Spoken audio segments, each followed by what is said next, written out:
नमस्कार श्रोते मित्र हो. बोलती पुस्तके सादर करीत आहे ज्येष्ठ साहित्यिक जयवंत दळवी लिखित कादंबरी सारे प्रवासी घडीचे.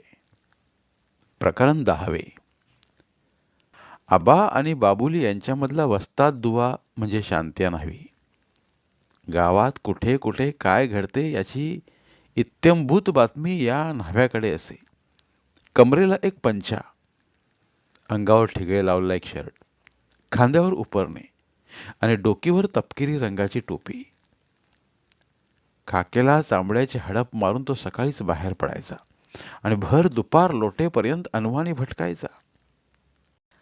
"अरे शांत्या!" एवढी हाक ऐकू आली की पुरे. उजवीकडे हडप ठेवून शांत्या उकिडवा बसलाच. जस्ताच्या वाटीत पाणी घेऊन तो गिरायकाची हजामत करायला सज्ज. तोंडावर अथवा मस्तकावर वस्तारा फिरवीत असताना त्याने इकडचे तिकडे आणि तिकडचे इकडे सांगितले नाही असे कधी झाले नाही. कधी एखादी हमखास बातमी मिळवायची झाली म्हणजे त्यासाठी हजामतीचा योग काढला जाई. हजामत करून घेता घेता शांत्याच्या तोंडाला कान लावला की पुरे. एका मामूली कारणासाठी या शांत्याला आबांनी एकदा अद्दल घडवली होती.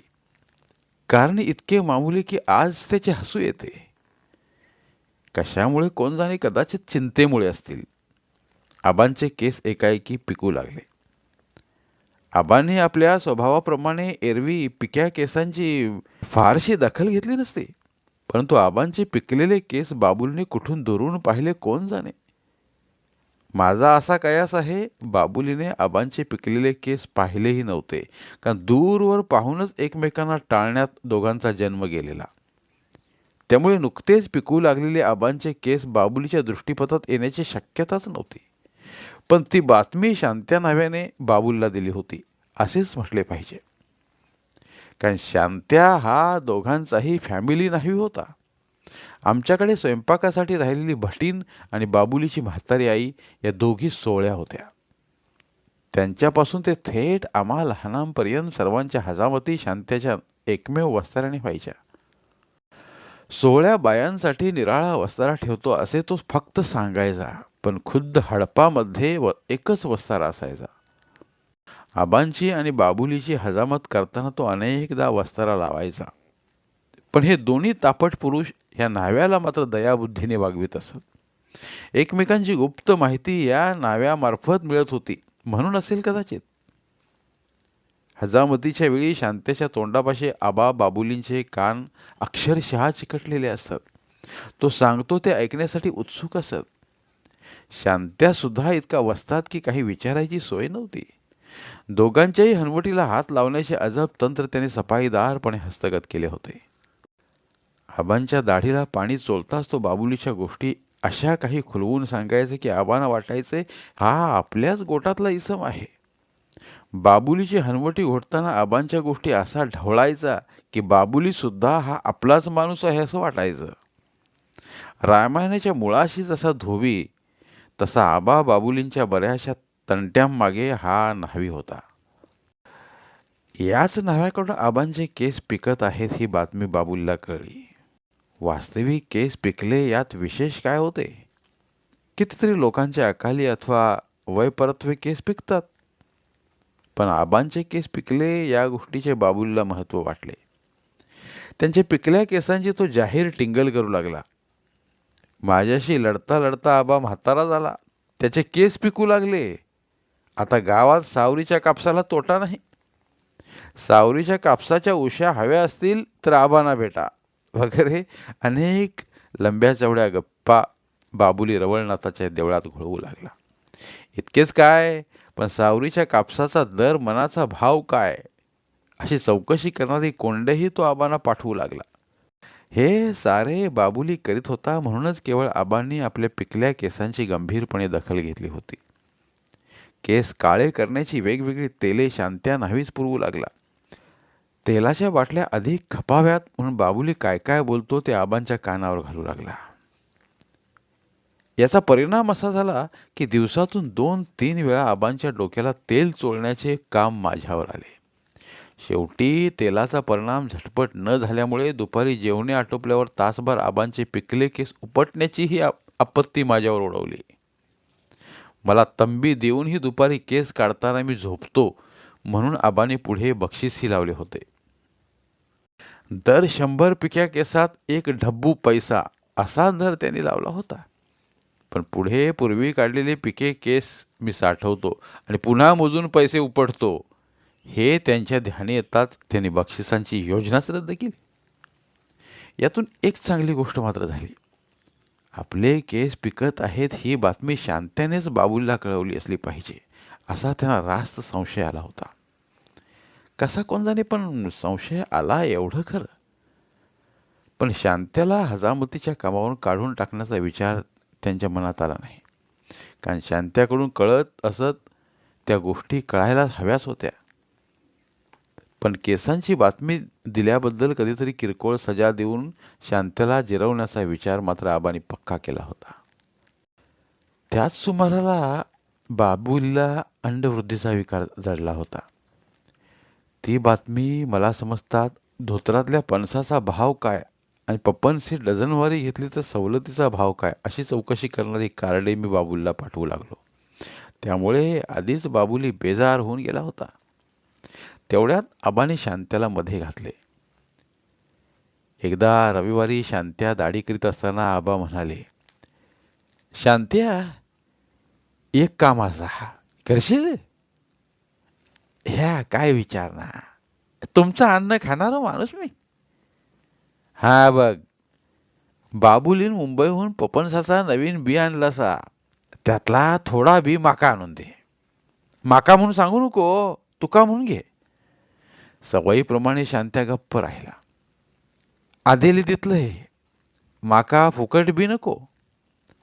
पैशाचा सोडा आणतंय बी, पण पपनसाचा हा. आबाने त्याला पुन्हा आठवण दिली. आबांची दाढी आटपून शांत्या बाबुलीच्या घरी गेला.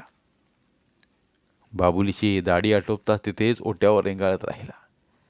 स्वतःच्याच दाढीचे खुंट उपटीत उभा राहिला आणि अधेलीच्या आशेने म्हणाला, धन्यानो, थोडा पपनसाचा बी होया.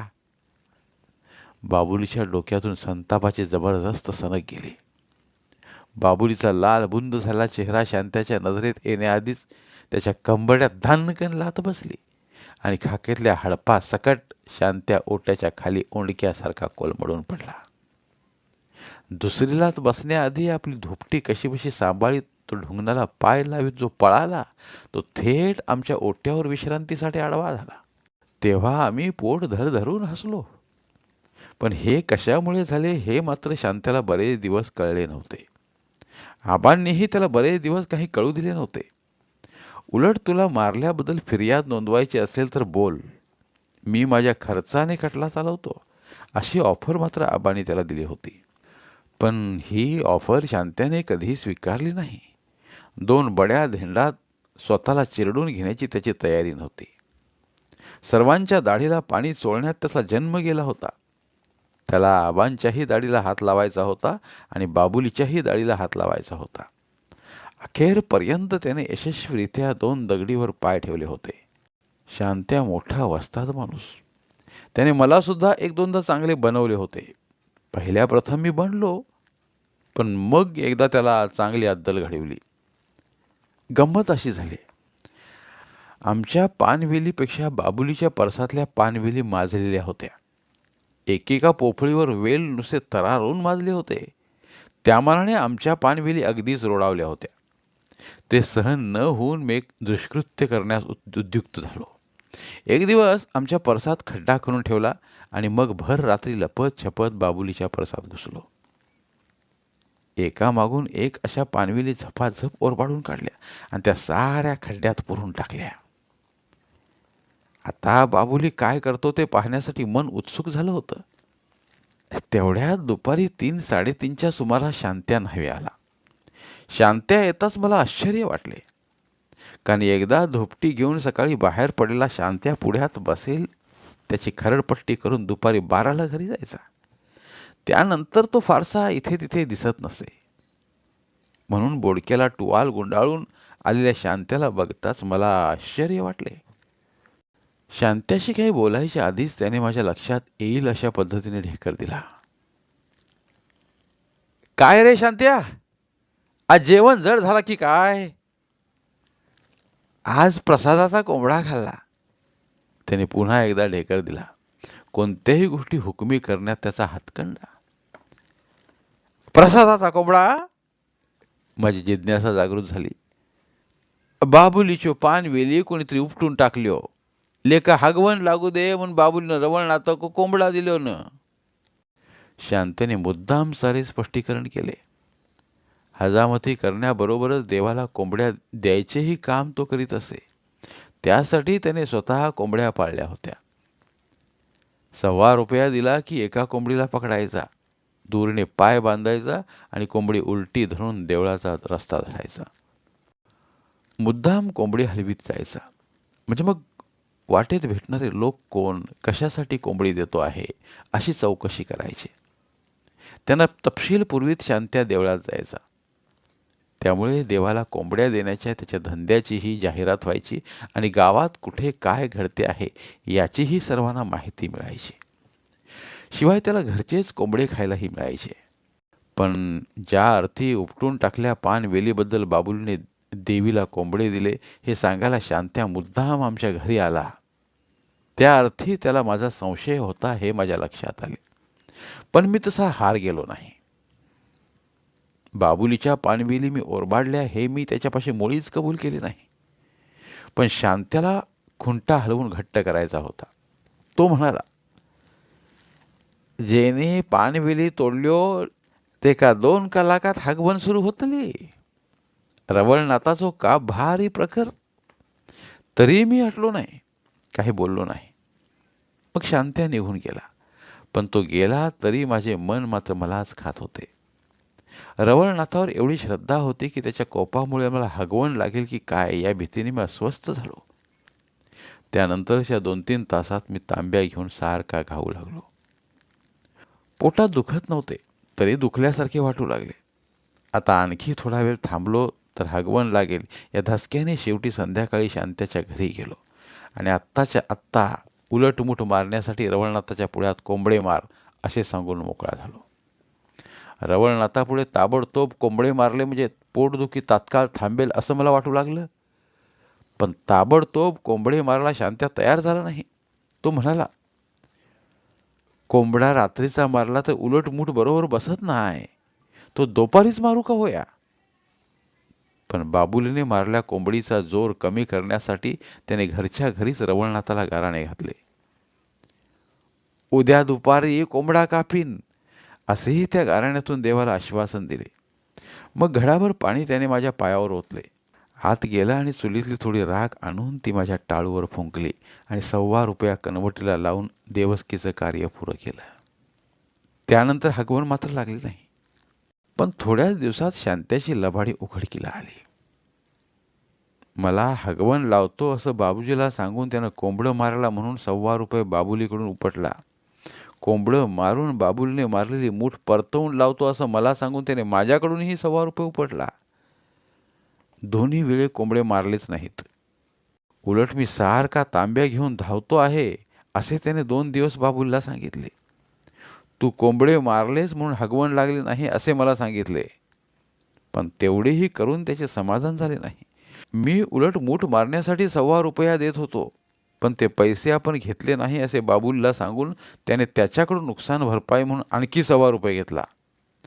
या साऱ्या प्रकरणामुळे पानवेली मी तोडल्या हे बाबुलीला कळले आणि पुढल्या 2-4 दिवसातच आमच्या परसातल्या पानवेली नाहीशा झाल्या. मला मात्र हा सारा मार मुकाटपणे सहन करावा लागला. कारण शांत्याला बडवावे तर त्याने आबांकडे कागाळी केली असती आणि जे जे झाले ते सारे त्यांना कळले असते. मग मलाच मार खावा लागला असता. कारण बाबुलीच्या परसात जाऊन त्याच्या पानवेली मी तोडल्या हे आबांना मुळीच आवडले नसते. शिवाय कोंबडी मारला दिला ₹1.25 मी चुरून आणला होता म्हणून नाईलाजाने मला शांत्याची गय करावी लागली. पण हा राग मी मनात ठेवून होतो.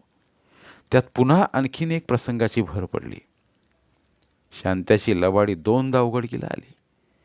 श्रावणात देवळासमोर दरवर्षी दही काल्याचा उत्सव असे. एका भल्या मोठ्या मडक्यात 2 चमुचे दूध आणि बादलीभर पाणी घालून ते देवळासमोर टांगलेले असे. मग वाजत गाजत पालखी निघायची.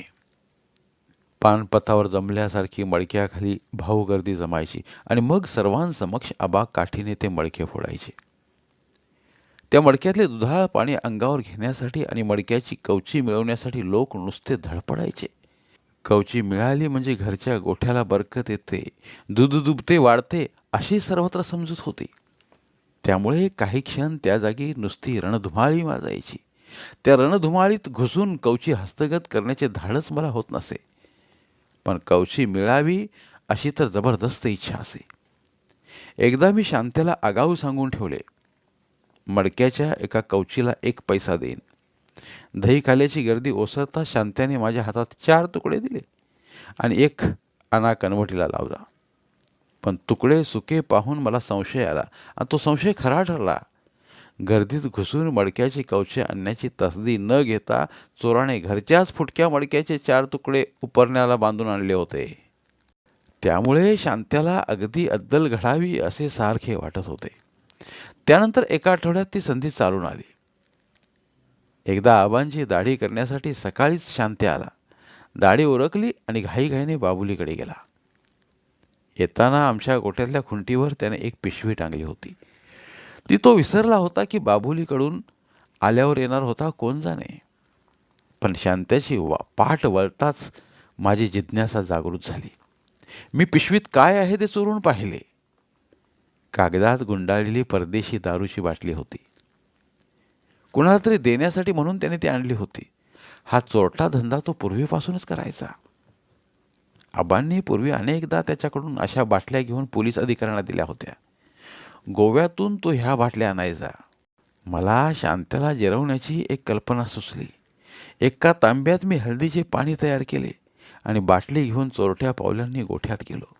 कोणीतरी गोष्ट चुरून करण्यासाठी गोठा ही जागा उत्तम असते. मी बाटली उघडून आतली दारू गायरीत ओतली. दारूऐवजी बाटलीत हळदीचं पाणी भरून ठेवावं असा विचार होता. तेवढ्यात गायीने शेपूट वर केले. त्यासरशी एकदम डोक्यात कल्पना चमकली. तांब्यातले हळदीचे पाणी ओतून मी तांब्यात गोमूत्र धरले आणि ते बाटलीत ओतले. बाटलीचे बूच लावले. बुचावरची बेगड चिकटवून ठेवली आणि बाटली कागदात गुंडाळून तो जागच्या जागी पिशवीत ठेवून दिली. बाबुलीकडून घाईघाईने शांत्या परत आला आणि पिशवी घेऊन तरातरा निघून गेला. ही बाटली तो बाबुलीला देईल आणि गोमूत्र तोंडात गेल्यावर बाबुली त्याला लाथेने बडवील असा माझा कयास होता. पण तो कयास साप चुकला. पिशवी घेऊन शांत्या चावडीवर गेल्या आणि बाटली त्याने हवालदाराला दिली, कारण त्या रात्री कोतवालासाठी चावडीवर कोंबडी वड्यांचे जेवण होणार होते. त्यानंतर चावडीवर काय घडले कोण जाणे. दुसरे दिवशी दाढ ठणकत असल्यामुळे तोंड सुजले असे सांगत शांत्या फिरू लागला. पण हवालदाराने आपल्याला चपलाने मारले, तोंड फोडले हे त्याने कुणाला कळू दिले नाही. धन्यवाद. उर्वरित कादंबरी पुढील भागात. जे ऑडिओ बुक्स उपलब्ध आहेत तिथे प्रत्येक कादंबरीचे सर्व भाग एकत्रित मिळतील. त्यामुळे सध्या सुरू असलेल्या क्रमशः कादंबरीच्या पुढील भागासाठी वाट पाहण्याची गरज नाही. तुमच्या वेळेनुसार तुम्ही संपूर्ण कादंबरी सलगपणे ऐकू शकतात आणि साहित्याचा आस्वाद घेऊ शकता. कृपया आमच्या चॅनलच्या होमपेजवर जाऊन प्लेलिस्ट चेक करा आणि तुमची आवडती कादंबरी निवडा. धन्यवाद.